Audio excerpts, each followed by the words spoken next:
Leitura do livro Leonardo da Vinci, capítulo 7, Vida Pessoal. Beleza excepcional e elegância infinita.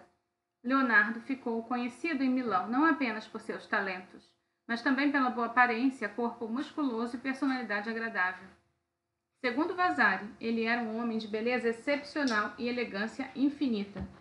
Era carismático e bonito e sua presença trazia conforto à mais atormentada das almas. Mesmo descontada e efusivamente dos biógrafos do século XVI, fica bem claro que Leonardo era muito atraente e tinha muitos amigos. Sua personalidade era tão amável que ele conquistava o afeto de todos, revela Vasari. Ele conquistava o coração dos homens de tão agradável que era de se conversar. Paolo Giovio, um contemporâneo que conheceu Leonardo em Milão, lembrou de forma similar sua natureza afável. Ele era amigável, correto e generoso e tinha uma expressão radiante e graciosa. A genialidade de suas invenções era espantosa e ele arbitrava todas as questões relacionadas à beleza e à elegância, principalmente no campo dos espetáculos. Tudo isso fez com que Leonardo tivesse muitos amigos. Nas cartas e escritos de muitos dos outros intelectuais proeminentes de Milão e Florença, do matemático Lula Pacioli, ao arquiteto Donato Bramante e ao poeta Piatino Piatti, há referências a Leonardo como sendo um colega valioso e amado. Leonardo se vestia com muitas cores, usando às vezes, de acordo com o anônimo, uma túnica cor-de-rosa que ia até aos joelhos, embora o padrão da época fossem de vestimentas longas. Conforme envelhecia, passou a cultivar uma longa barba, que chegava até o meio do peito, e era bem ajeitada e cacheada. Leonardo era conhecido principalmente pela disposição em compartilhar suas bênçãos. Ele era tão generoso que oferecia abrigo e comida a todos os amigos, ricos ou pobres, diz Vasari. Ele não demonstrava interesse na riqueza nem nos bens materiais. Nos cadernos, criticou os homens que não desejam nada além de riquezas materiais e são absolutamente desprovidos do desejo pelo conhecimento. O alimento e a verdadeira riqueza da mente.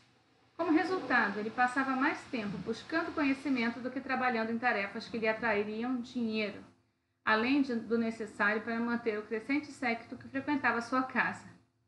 De acordo com Vasari, ele não tinha nenhuma posse e trabalhava pouco, mas sempre possuía servos e cavalos. Os cavalos lhe proporcionavam grande deleite, escreveu Vasari, bem como todos os animais. Era comum que, ao passar por lugares onde os cavalos eram comercializados, ele os tirasse das gaiolas com as próprias mãos e tendo pagado aqueles que os vendiam o preço pedido, os deixasse voar pelos ares, lhes devolvendo a liberdade perdida. Por causa do amor pelos animais, Leonardo foi vegetariano durante a maior parte da sua vida. Embora suas listas de compras revelam que adquiria carne com frequência para os demais residentes da sua casa e não para ele. Ele não seria capaz de matar uma mosca, pelo motivo que fosse, escreveu um amigo. Preferia vestir-se com linho para não usar algo morto. Um florentino em viagem à Índia relatou que as pessoas desse país não se alimentam de nada que possua sangue, nem permitem que ninguém fira uma criatura viva, assim como o nosso Leonardo da Vinci. Além de suas histórias proféticas, que incluíam descrições medonhas do abate de animais para alimentação, os cadernos de Leonardo contêm outras passagens literárias condenando o consumo de carne. Ele escreveu sobre os seres humanos. Se você é, como um auto-intitula, o rei dos animais, porque auxilia outros animais somente com o intuito de que lhe deem, em troca, os filhos para o deleite de seu paladar. Ele se referia a uma dieta composta de legumes e verduras como comida simples e recomendava a sua adoção. A natureza não fornece comida simples o bastante para satisfazer sua fome? Ou, se não consegue se concentrar com as coisas simples, por que não pode misturá-las para produzir um número infinito de combinações? Sua lógica para evitar o consumo de carne derivava de sua moralidade baseada na ciência. Leonardo percebeu que, diferentemente das plantas, os animais sentiam dor. Seus estudos o levaram a crer que isso acontecia porque os animais possuíam a habilidade de mexer o corpo. A natureza deu sensibilidade à dor aos organismos vivos com o poder do movimento a fim de preservar as partes que podem ser destruídas por ele. Escreveu: a dor não é necessária às plantas.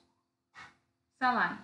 Entre os jovens companheiros de Leonardo, de longe, o mais importante foi o Pestinha, conhecido como Salai, que foi morar com ele no dia 22 de julho de 1490, quando Leonardo tinha 38 anos. Giacomo veio morar comigo, foi como ele registrou o evento em seu caderno. Uma maneira estranhamente dissimulada de fazê-lo. Em vez de dizer que o rapaz se tornara seu discípulo ou assistente, mas pensando bem, a relação dos dois era estranhamente dissimulada.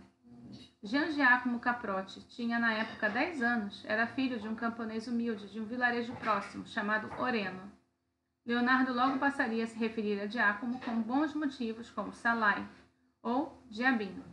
Afável e lânguido, com o cabelo cacheado angelical e um sorrisinho demoníaco. Ele apareceria em dezenas de desenhos e esboços dos cadernos de Leonardo, e pela maior parte do restante da vida deste seria seu companheiro. Ele é um rapaz descrito anteriormente por Vasari como um jovem muito bonito e gracioso de finos cachos com os quais Leonardo se deleitava. Não era incomum que o servo começasse a trabalhar aos 10 anos, mas Salai era um pouco mais que isso, e mais tarde Leonardo ocasionalmente se referiria a Salai como meu pupilo. Porém, isso era um eufemismo. Salai nunca passou de um artista medíocre e produziu poucas telas originais. Em vez disso, ele era assistente companheiro, copista e que, provavelmente, em algum momento se tornou amante. Talvez um rival de Leonardo. Em um dos cadernos de Leonardo, algum aluno do ateliê fez uma caricatura vulgar de um pênis enorme com 2 pernas cutucando um objeto que trazia a palavra Salai, escrita no topo. Em Livro dos Sonhos, escrito em 1560 e jamais publicado, Lomatsu, que conhecera um dos pupilos de Leonardo, imaginou um diálogo entre o escultor da Grécia Antiga, Fídias, e Leonardo, que confessa seu amor por Salai. Fídias pergunta sem rodeio se eles haviam feito sexo. Você por acaso envolveu-se com ele naquele jogo de bruços que os florentinos tanto amam praticar? Muitas vezes, responde Leonardo com alegria. Você precisa saber que ele era um jovem muito bonito, especialmente quando tinha por volta de 15 anos. Isso talvez seja um indicativo do período em que a relação dos dois se tornou física. Você não tem vergonha de dizer uma coisa dessas? Questiona Fídias. Leonardo, ou pelo menos a versão ficcionada por Lomatsu, não tem. Por que vergonha? Entre os homens de valor, dificilmente há outro motivo melhor para sentir orgulho. Entenda que o amor masculino é somente o produto do mérito, virtude, que aproxima os homens que mantêm uma gama de sentimentos de amizade desde a tenra idade, para que possam chegar à vida adulta com uma relação mais sólida. Logo que foi morar com Leonardo, Salai começou a fazer por merecer seu apelido. No segundo dia, eu mandei fazer sob medida para ele 2 camisas, um par de calças e uma jaqueta de couro. E quando separei o dinheiro para pagar pela encomenda, ele o roubou. Registrou Leonardo. Eu nunca consegui fazê-lo confessar, apesar de estar bastante certo disso. Mesmo assim, ele passou a levar Salai como acompanhante em jantares, o que sugeria que o garoto era mais do que um mero assistente ou aluno. 2 dias após sua chegada, Leonardo o levou para jantar na casa do arquiteto Giacomo Andrea da Ferrara, no qual ele se mostrou muito mal criado. Salai jantou por 2 e fez travessuras por 4, posto que quebrou 3 galhetas e derramou vinho. Escreveu em seu caderno. Leonardo, que raramente documentou qualquer detalhe de natureza pessoal nos seus cadernos, mencionou Salai dezenas de vezes, em geral em tom exasperado, que também transparecia uma dose de divertimento e afeição. Isso incluía pelo menos 5 vezes em que o rapaz roubou algo. No 7º dia de setembro, ele roubou uma caneta de aparo no valor de 22 soldi de Marco, que estava hospedado em sua casa. O objeto era feito de prata e ele roubou do ateliê.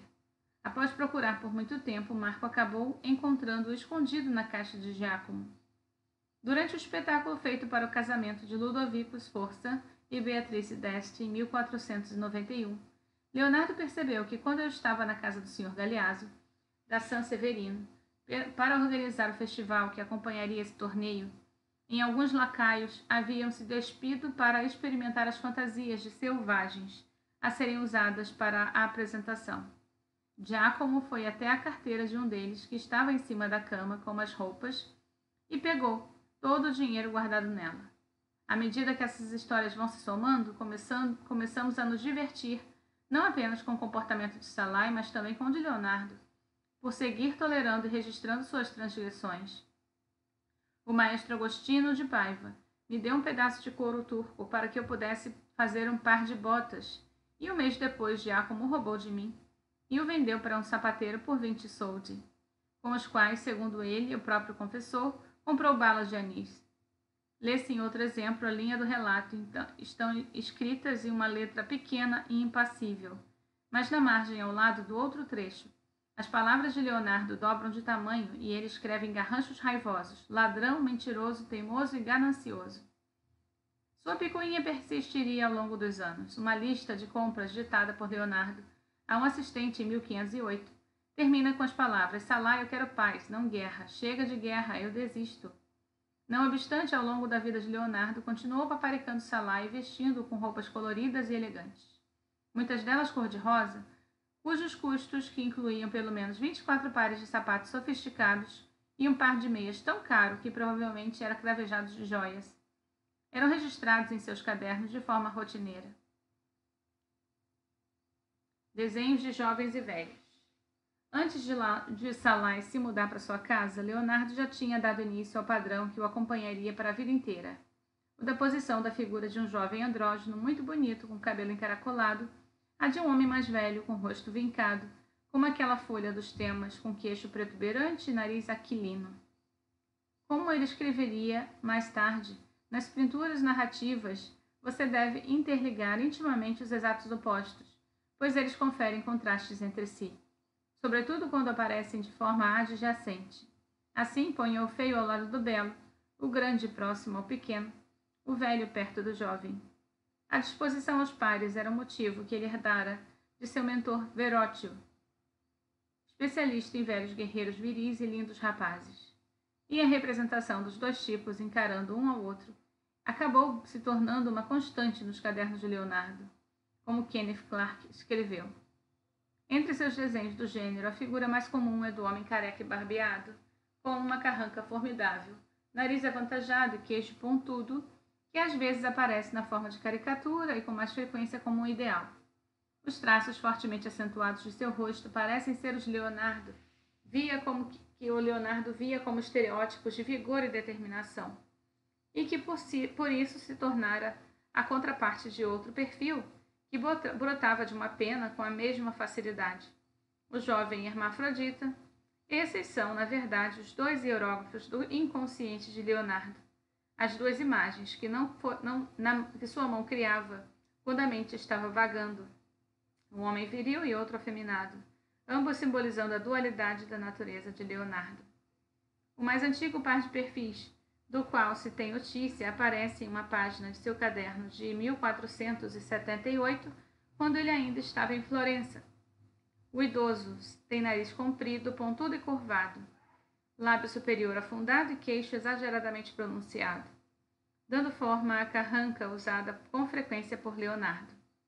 A cabeça coberta de cabelo ondulado sugere que Leonardo pode ter desenhado uma caricatura de si mesmo mais velho. De frente para o perfil, ilustrado com alguns traços rápidos, há um garoto delicado, quase sem marcas no rosto, que lança um olhar lânguido com o pescoço virado de leve e o corpo sutilmente inclinado. A figura elegante e jovem que merece a estátua de Davi, feita por Verrocchio, para o qual Leonardo posou, sugere que Leonardo possa ter desenhado, de forma consciente ou não, um reflexo de seu eu mais jovem, confrontando assim seu lado infantil ao adulto. Também há uma insinuação de intimidade nessas encaradas. Foi nessa figura de 1478 que Leonardo escreveu as palavras: Fioravante, de Domenico de Florença, é meu amigo mais amado, bem como já foi meu. Depois que Salai se mudou para sua casa em 1490, os desenhos e croquis de Leonardo passaram a retratar um menino mais delicado, encorpado e um pouco mais provocante. O personagem, que podemos afirmar com segurança tratar-se de Salai, vai amadurecendo aos poucos ao longo dos anos. Um bom exemplo é uma versão do velho prognato, carrancudo, encarando um belíssimo rapaz, desenhada por Leonardo nos anos 1490. Diferentemente da versão de 1478, dessa vez o jovem possui uma cabeleira encaracolada lúbrida, se esparramando como um dilúvio pela cabeça, escorrendo pelo pescoço longo. Os olhos são grandes, porém vazios. O queixo é carnudo. Os lábios estão no formato de que poderia ser, ao se prestar mais atenção, um sorriso de Mona Lisa, embora um pouco mais malicioso. Ele tem traços angelicais e, ao mesmo tempo, diabólicos. Os braços do homem mais velho estão esticados na direção do ombro do rapaz, mas o antebraço e os torsos são deixados parcialmente em branco, como se os dois corpos se fundissem. Embora não seja um autorretrato de Leonardo, que na época estava com 40 e poucos anos, o homem mais velho parece se tratar de uma caricatura que ele usou ao longo dos anos para transmitir as próprias emoções, à medida que se acostumava com a ideia de envelhecer. Ao longo da sua carreira, Leonardo desenharia Salai repetidas vezes, sempre de forma apaixonada. Nós o observamos amadurecer lentamente, enquanto se mantém ao longo de todas as etapas delicado e sensual. Quando o rapaz está com 20 e poucos anos, Leonardo o desenha nu e de pé, usando pena e giz vermelho. Seus lábios e queixo ainda são de um menino, e o cabelo continua exuberante e cacheado. Mas o corpo e os braços afastados mostram a musculatura definida que veríamos no homem vitruviano e em alguns de seus desenhos anatômicos. Outro nu de corpo inteiro, este de costas, também exibe braços e pernas abertos e o corpo muito forte, ainda que levemente rechonchudo. Alguns anos depois, por volta de 1510, Leonardo fez outro desenho a giz na cabeça de Salai, de perfil, e dessa vez olhando para a nossa direita. Ele exibe os mesmos traços do pescoço longo ao queixo carnudo, passando pelo olhar lânguido, mas agora está retratado um pouco mais velho, embora ainda conserve traços infantis. O seu lábio superior é cheio de protuberância, o inferior delicado e retraído, e mesmo assim, ele ainda forma um esboço de um sorriso vagamente diabólico.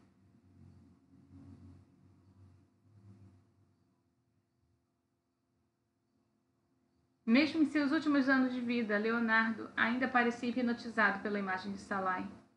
Por volta de 1517, ele produziu um esboço terno da lembrança que tinha do jovem Salai em perfil. Seu olhar pesado ainda está repleto de volúpia e um pouco vazio. Assim como Senk... um minuto só. Agora eu saí da página aqui no Kindle. Muitas vezes, deixe-me ver.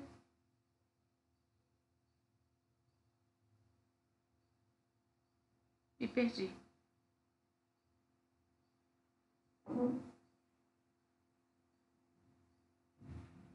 Me perdi então. Deixe-me ver. Espera aí só um segundo. Agora sim. Seu olhar pesado ainda está repleto de volúpia e um pouco vazio, assim como seguem iguais os cachos bem definidos com os quais, segundo relatos de Vasari, Leonardo se deleitava. Os muitos desenhos produzidos por Leonardo de um idoso e um jovem justapostos de perfil são evocados de forma reveladora em um pungente desenho alegórico que ele fez de duas figuras representando a dor e o prazer. O personagem jovem que representa o prazer tem alguns traços inspirados em Salai. Ele está de pé, com as costas coladas e entrelaçadas a do idoso, que simboliza a dor. Seus corpos se fundem e seus braços se emaranham. Leonardo escreveu no desenho: a dor e o prazer são representados como gêmeos, porque um não pode existir sem o outro. Como era comum nos desenhos alegóricos de Leonardo, a dor está sobre a lama, enquanto o prazer está sobre o ouro. A dor solta bolinhas cheias de espinhos, conhecida como tríbolo, um trocadilho para a palavra tribolatione e sofrimento em italiano arcaico. O prazer joga moedas enquanto segura um caniço. Leonardo explicou que com um caniço evoca os prazeres malignos que originam a dor. Aqui o prazer está retratado como um caniço na mão direita, porque ele é inútil sem o uso da força. Na Toscanas, eles são usados para fazer estrados de camas, significando que ali é a moradia dos sonhos frívolos. Seu conceito de sonhos frívolos parece incluir as fantasias sexuais e ele ainda se lamentaria por eles serem capazes de distrair uma pessoa, impedindo que ela conclua seu trabalho. É aqui que muito tempo precioso é desperdiçado e muitos prazeres frívolos são desfrutados. Ele escreveu, tanto pela mente ao imaginar coisas impossíveis, quanto pelo corpo ao tomar parte desses prazeres que costumam ser o motivo do fracasso na vida. Isso significa que Leonardo acreditava. Os prazeres frívolos consumados ou imaginados por ele na cama foram os responsáveis pelo seu fracasso. Como escreveu na descrição do caniço fálico inútil, segurado pelo prazer. Se você escolher o prazer, saiba que ele vem acompanhado daquele que vai lhe trazer sofrimento e arrependimento.